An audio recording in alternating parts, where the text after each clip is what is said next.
Hi everyone, welcome back to my channel. Today I am going to be doing a reaction to a Good Morning Britain interview that was done quite recently, a few days ago, featuring ex-England football player and also club player John Barnes. He's currently a commentator, sport pundit and stuff like that. But yeah, he was on Good Morning Britain and he got asked a question regarding the current FIFA World Cup which is being hosted in Qatar right now, and the whole issue around protesting and LGBTQ plus rights. And he gave quite an interesting take. He's someone that has given quite interesting take in the past. A few years ago, he talked about he gave a speech about Liam Neeson's take on which was quite an interesting one, which I might dive into that video another time. But today, with that being said, let's just jump into this interview and let's see what he had to say. Like in September, should we just talk about the Qatar issue? Absolutely. With you? You did an interview, didn't you, with the Arabian Gulf Business Insight, and I think these are your quotes. You said, "I suppose what the World Cup will do is show people that the Middle East is exactly the same as Europe in terms of the respect they have for people." Now, you did that in September before anything had kicked off. Yeah. Since then, you've seen, obviously, the Qatari World Cup ambassador say that homosexuality is damaging the mind. We've had all this palaver over the armbands, FIFA banning them, bringing them back, booze being banned from the stadium at the last minute. What do you think now? Have you changed your mind about what we might view Qatar and Qataris like? I've also heard Boris Johnson call Muslim women letterboxes. That is true. That is true. And don't forget, Boris Johnson was a former mayor of London, and also he was the prime minister. This was someone that we had elevated to a position of such high power that made such derogatory comments, such Islamophobic comments, racist comments in the past. So how are we viewed? That's what we have to think about. So, of course, this Qatari minister may have said what he said, but what the Qatar World Cup is doing, it's inviting everybody to come, but just be respectful of our culture, of our religion, and of our laws. They have relaxed a lot of the laws. Look at the drinking laws. You can drink, but... It's crazy, that whole drinking law. A lot of people were kind of kicking an uproar about it, and I was like, you must be really, really stupid to think that wasn't a card that they would play. Just saying. The fact that you now can't drink in a stadium for 90 minutes, we're trying to beat them with a stick. As much as they've relaxed those drinking laws, can we not do without alcohol for 90 minutes? It turns out you can drink if you're very rich and you're in a corporate hospitality box, Shit but happens. not if you're those Welsh fans who are out in their fan zone Well, this to be honest morning. with you, it's a bit similar when you go to a lot of the Premier League matches, whereby they can't afford to be drinking, but in the corporate boxes at some clubs they can. And secondly... True. I'm not a massive football person. I'm not really that deep into football. But yes, there are kind of rules and restrictions when you go watch a Premiership League match when it comes to alcohol and stuff like that, just to kind of prevent the whole hooliganism and violence that kind of occurs of football matches and people getting drunk and stuff like that. So he has a point. You look at situations like, for example, the Crusader debate as to whether the outfits. And you know that the way that Crusaders are viewed in that part of the world, it's very similar if somebody was going to come to a football match and wear a Nazi uniform. Do you think, though, John, I mean, because the expectation, the hope is that by spreading football to all the different corners of the world, you grow the game. That's the reason they've got it there. Yeah. Do you think that people's attitude towards Qatar and the Middle East will change through the World Cup? Because what we have seen is the restrictions, not just from Qatar, but FIFA placing restrictions on whether you can wear the One Love armband. Yeah. FIFA have placed restrictions that the Qataris are only implementing. They're just very strict about implementing. Yeah. Do you think that is going to change people's perspective? Football can't change people's perspective. Whoa! Oh man, finally someone said what I've been thinking. Oh God, I've thought about this for years.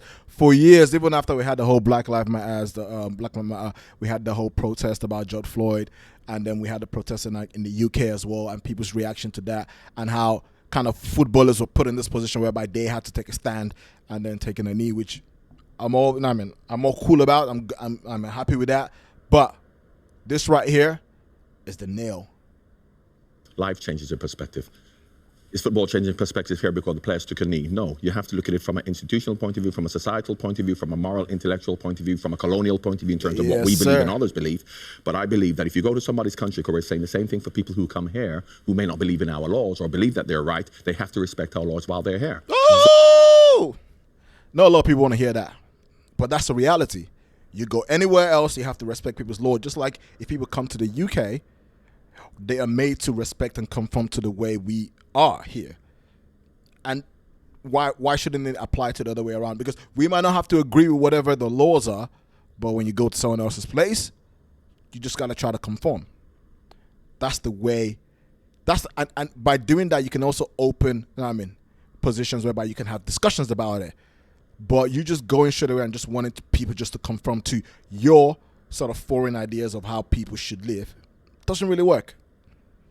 So if we don't want to respect their laws, do not go. If footballers don't feel, or they feel they want to do something, be it an armband, be it outspoken and they're not allowed to, make a stand and say, I'm not going because I really believe in this. But they really don't. Were you surprised?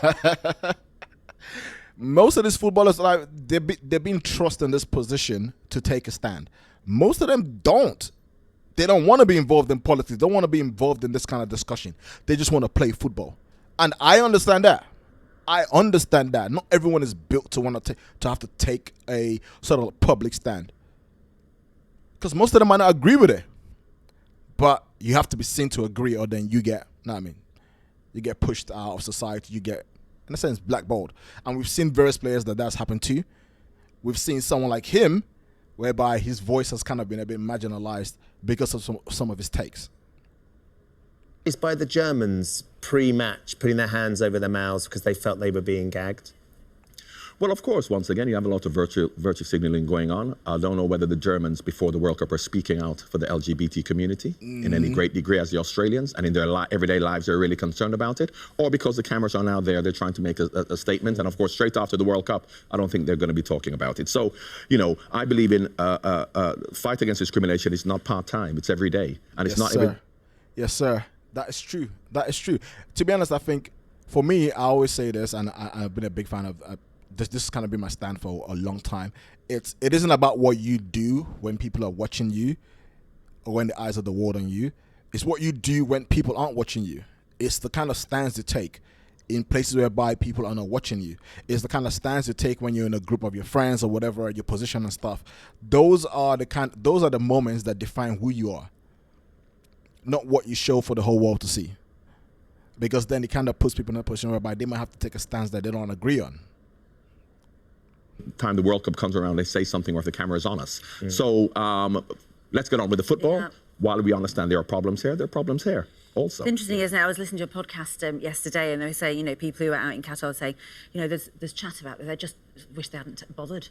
£200 billion on this. I don't know. And, they were living a quiet, very rich life. Nobody really questioned them. Everyone thought the Saudis were the bad guys. And now all this attention on this tiny, very, very rich nation of 300,000 native Qataris, everybody's on them. And I wonder whether they regret it. But it's not all of a sudden. We knew the World Cup was going to Qatar 10 years ago. Yeah. And all of a sudden, in the last 6 weeks, we've pretended that, why is this happening here? And did we expect Qatar to change? Mm-hmm. And it's not a question of us being morally superior to say you should change. However, why are we now so surprised with what's going on when we knew that this was the case? Should we end with a bit of football? Predictions? Oh, man. I love that. Because that part, it shows how people are so kind of are so fleeting with their thoughts and with the stance. Because we've known that the World Cup was going to be happening in Qatar for the last 10 years. If there was constant uproar for the past 10 years, then things might be different. But you can't just come to the last minute and want things to just be different just because you want it to suit the way you are. It's just not the way it works. And it'll be interesting to see what FIFA does going forward. Because I need someone to name me a place around the world that doesn't have issues. That means that they can't host the World Cup. Because a lot of even the so-called West, is it places around Europe that are quite heavily discriminated, that have racist stands and stuff like that? Is it countries in Europe that treat migrants as second or third class citizens? Is it America that has issues whereby abortion laws and stuff like that? No place is safe. So it's going to be quite interesting because where do we draw the line? Or are we willing to just pick because you're in the West and you deserve to host the World Cup and then everywhere else are all savages? But no, his take is quite interesting. And I think it's good to hear people's voice like this on the airway to kind of make sure that we're having the right sort of discussions and we are not just busy pointing the fingers at those people and say you guys are wrong, but we can say, you know what, we are not perfect as well. We can have a discussion to try to drive change. But yeah, thank you for watching. Hope you enjoyed the video. Please do like, comment, subscribe. Let me know what you think about this. And until the next one, peace out.